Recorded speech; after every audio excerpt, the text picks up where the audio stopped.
بسم اللہ الرحمن الرحیم۔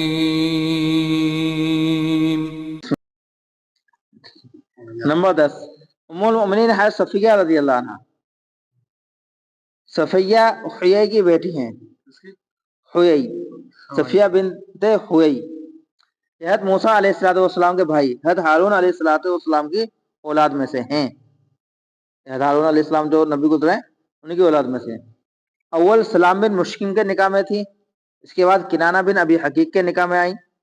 اس کے بعد اس زمانے میں ان سے نکاح، کنانہ سے نکاح اس زمانے میں ہوا تھا کہ خیبر کی لڑائی شروع ہو گئی تھی اور ان کا خاوند قتل ہو گیا تھا۔ خیبر کی لڑائی کے بعد دحیہ کلبی ایک صحابی تھے، انہوں نے حضور صلی اللہ علیہ وسلم سے ایک باندی مانگی۔ حضور صلی اللہ علیہ وسلم نے ان کو مرحمت فرما دیا۔ چونکہ مدینے میں بھی دو قبیلے قریظہ اور بنو نذیر تھے، وہ سردار کی بیٹی تھیں، اس لیے لوگوں نے عرض کیا کہ بات بہت سے لوگوں کو ناگوار ہوگی، صفیہ کو اگر آپ اپنے نکاح میں لے لیں تو بہت سے لوگوں کی دلداری ہوگی۔ یعنی ان سے نکاح کی ایک وجہ تو کیا تھی، جو وہاں بھی لوگ تھے نا مدینے کے اندر، پہلے سے ٹائپ تھا یہودیوں سے، کچھ قبیلوں کا، ان سے دوستی تھی یاری، اور جو ہے ان سے رشتہ داری وغیرہ جو بھی تھی۔ تو جو لوگ یہودیوں کے فیور میں رہتے تھے پہلے، ان کو برا لگتا ان قبیلے والوں کو، ان کے یہ جو ہے ایک سردار کی بیٹی ایک ادنا صحابی کے انڈر اور ان کے جو ہے بادی بن کے رہ رہی ہے، تو اس لیے لوگوں نے رائے دی، اور اللہ کے رسول کو رائے اچھی بھی لگی، اس لیے جو ہے ان کو آزاد کر کے ان سے نکاح کر لیا۔ جیسے حضرت جبیر رضی اللہ عنہ کے ساتھ ہوا، ویسے ہی بیاہینی جو ہے صفیہ رضی اللہ عنہ کے ساتھ بھی ایسے ہی واقعہ پیش آیا۔ صفیہ رضی اللہ عنہ کو اگر حضور صلی اللہ علیہ وسلم اپنے نکاح میں لے رہے ہیں تو بہت بہتر ہوگا، اس لیے حضور صلی اللہ علیہ وسلم نے دحیہ کلبی کو خاطر خواہ عوض دے کر ان کو لے لیا اور ان کو آزاد فرما دیا۔ دحیہ کلبی سے کہا بھائی ان کو ہمیں دے دو، انہوں نے کہا کہ آپ نے تو پہلے دے دیا مجھے، ان کے اس کے بدلے لے لو، ان کے ایک کے بدلے دو لوں گا، لے جاؤ دو، لیکن دے دے۔ اور خیبر سے واپسی میں ایک منزل پر ان کی رخصتی ہوئی۔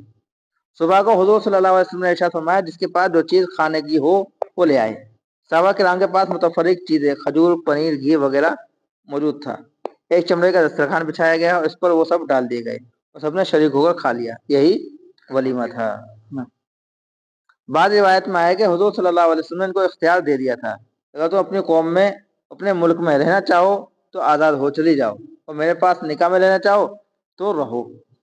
یہ الفاظ جو جبیرے کے ساتھ بھی تھے، اللہ کے رسول نے اوپر ہی تو کرتا نکاح کا، زبردستی جو ہے جبیرے کے ساتھ بھی نہیں کری تھی، یہ اوپر کرا تھا اگر تم جانا چاہو تو چلی جاؤ، آزاد ہو۔ اور یہی بیاینی ہے صفیہ رضی اللہ عنہ کے ساتھ بھی جو ہے اس طرح کا واقعہ پیش آیا، تھوڑا سا معمولی سا فرق ہے۔ تو ان دونوں کا نام اس طرح بھی یاد رہ سکتا ہے، جبیریہ اور صفیہ۔ بس یہ کہ جبیریہ رضی اللہ عنہ بنو المصطلق سے تھے اور یہ یہودی خاندان سے تھے۔ اور میرے پاس رہنا چاہو تو رہو نکاح میں۔ انہوں نے عرض کیا ہے رسول اللہ میں شرک کی حالت میں بھی آپ کی تمنا کیا کرتی تھی، اب تو مسلمان ہو گئی، کیسے جا سکتی ہوں؟ اس سے مراد غالباً ان کا وہی خواب تھا جو انہوں نے مسلمان ہونے سے پہلے دیکھا تھا کہ ایک چاند کا ٹکڑا میری گود میں ہے۔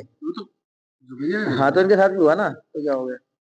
اچھا تو یہ تو کہہ رہا ہوں بیاینی ایک ہی چیز، ایک ہی طرح کے جو دونوں کے واقعات ہیں، دونوں کے نام بھی سملر ہے، زبیہ صفیہ، دونوں نے جبیریہ ہاں،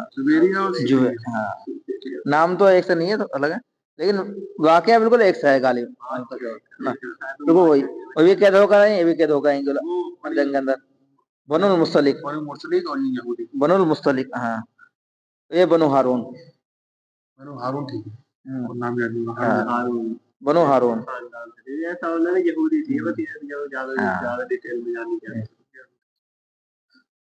مراد غالباً ان کا وہ خواب تھا جو انہوں نے مسلمان ہونے سے پہلے دیکھا تھا، ایک چاند کا ٹکڑا میری گود میں ہے۔ اس خواب کو انہوں نے اپنے خاوند کنانہ سے کہا، اس نے ایک تماچا اس زور سے منہ پر مارا کہ آنکھ پر نشان پڑ گیا، اور یہ کہا کہ تو یثرب کے بادشاہ کی نکاح کی تمنا کرتی ہے۔ ایک مرتبہ خواب دیکھا کہ آفتاب ان کے سینے پر ہے، خاوند سے اس کو بھی ذکر کیا، اس نے اس پر بھی یہی کہا۔ یہودی کا علم بھی دیکھو نا، اب جو خواب دیکھا فوراً پہچان لے گا اس کا تعبیر وہ ہے، ان کا علم ہے بہت زیادہ، پہلے بھی تھا اب بھی اور آئندہ بھی رہے گا۔ اور نبی کو اس طرح پہچانتے ہیں. اللہ تعالیٰ نے قرآن پاک میں فرمایا الذین یعرفون کما یعرفون ابناءہم. یہودی جو ہے نبی کو ایسے پہچانتے جیسے اپنی اولاد کو پہچانا جاتا ہے. تو انہوں نے جو ہے یہ آفتاب والا واقعہ بھی ذکر کیا. تو اس خاوند نے یہی کہا کہ تجھے یثرب کے بادشاہ کی تمنا کرتی ہے. ایک مرتبہ انہوں نے چاند کو گود میں دیکھا تو اپنے باپ سے ذکر کیا. اس نے بھی ایک تماچا مارا اور یہ کہا کہ تو یثرب کے بادشاہ کی تمنا کرتی ہے. مدینے کی بادشاہ کی. یثرب یثرب مدینے کا نام ہے نا. مدینے کی بادشاہ. ٹھیک ہے. ممکن ہے کہ چاند کا وہی ایک خواب خاوند اور باپ دونوں سے کہا ہو یا خاوند یا چاند 2 مرتبہ دیکھا ہو. رمضان 50 ہجری میں صحیح قول کے موافق انتقال ہوا. تقریباً 60 سال کی عمر پائی. خود کہتے ہیں کہ میں جب حضور صلی اللہ علیہ وسلم کے نکاح میں آئی تو میری عمر 17 سال کی بھی نہیں ہوئی تھی. دوسرے نمبر کی کم عمر کی ہے نا. اب آپ اس سے اندازہ لگائیے جو ہم نے بات کہی تھی نا اس وقت عرب کا کلچر تھا. عرب یہ تو یہودی ہیں ہے تو عرب آ گئے یہ بھی, لیکن 17 سال کی عمر ہے اور اس سے پہلے 2 بار بیوہ بھی ہو چکی. 2 بار بیوہ بھی. 17 سال کی پوری نہیں ہوئی, 16 سال کچھ مہینے کی ہوئی, اللہ کے رسول کے نکاح میں آ گئی.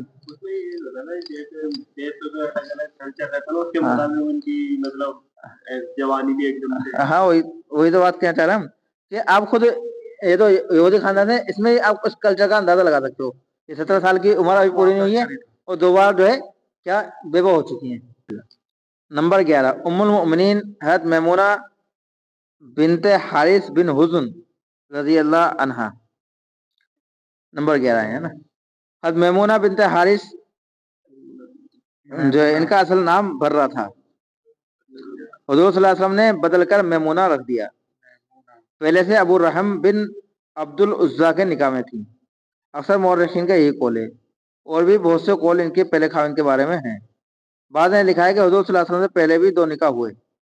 بیوہ ہو جانے کے بعد ذی قاعدہ 7 ہجری میں جب حضور صلی اللہ علیہ وسلم کی عمر جب حضور صلی اللہ علیہ وسلم عمرے کے لیے تشریف لے جا رہے تھے جو موضع شرف میں نکاح ہوا.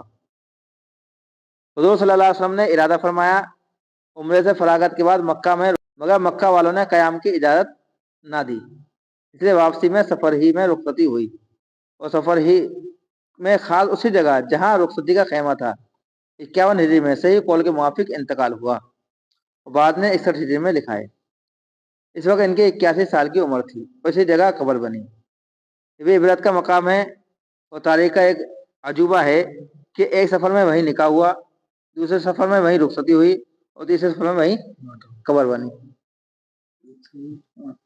ایک اللہ کا جو ہے عجیب کرشمہ. دیکھیے ایک چیز اور خاص کہ اللہ کے رسول صلی اللہ علیہ وسلم کی جتنی بیویاں ہیں 11 بیویاں, 11 بیویوں میں سے 9 بیویوں کی قبر مدینے کے اندر ہے.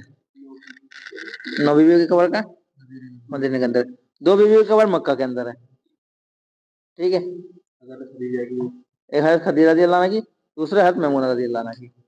جو ہے الگ صرف جو ہے صرف جگہ تھوڑا الگ ہے, وہی مدینے قریب ہے, مکہ قریب ہے, لیکن عمرے کے لیے آئے تھے وہیں تھے نا, بالکل مکہ قریب حدیبیہ کے آس پاس جو ہے یہ جگہ ہوگی مکہ طرف. تو مکہ بھی کہہ سکتے ہو اس کو, مکہ صرف یا جو ہے مکہ کے اطراف بھی کہہ سکتے ہیں.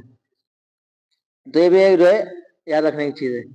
اللہ کے رسول کی 11 بیویوں میں سے 9 بیویوں کی قبر کہاں ہے مدینے کے اندر, اور خاص طور جنت البقیع میں ہے نا, اور 2 کی مکہ کے اندر ہے. ایک تو حضرت خدیجہ رضی اللہ عنہ پہلی والے کی, پھر آخر میں حضرت میمونہ رضی اللہ عنہ کی مقام شرف کے اندر. حضرت عائشہ رضی اللہ عنہ فرماتی ہیں میمونہ ہم سب میں سب سے زیادہ متقی اور صلہ رحمی کرنے والی تھیں.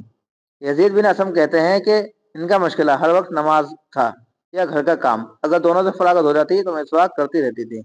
جن عورتوں کے نکاح پر محدثین کا اتفاق ہے ان میں حضرت میمونہ رضی اللہ عنہ کا نکاح سب سے آخر میں ہوا ہے. ایک چیز یہ ہے کہ میمونہ رضی اللہ عنہ سے جو نکاح ہوا نا خاص طور اس کی ایک وجہ یہ بنی کہ حضرت عباس رضی اللہ عنہ, کون حضرت عباس رضی اللہ عنہ کی جو ہے سالی ہیں میمونہ رضی اللہ عنہ, تو ان کا نکاح جو ہے حضرت عباس رضی اللہ عنہ لے کر آئے تھے اللہ کے رسول سے. تو خاص طور پر حضرت عباس رضی اللہ عنہ کی دل جوئی کی وجہ سے جو ہے اللہ کے رسول نے یہ نکاح کیا. اور بھی وجہ ہو سکتی ہے، ایک خاص وجہ جو ہے یہ ہے۔ اللہ تبارک و تعالی ہم سب کو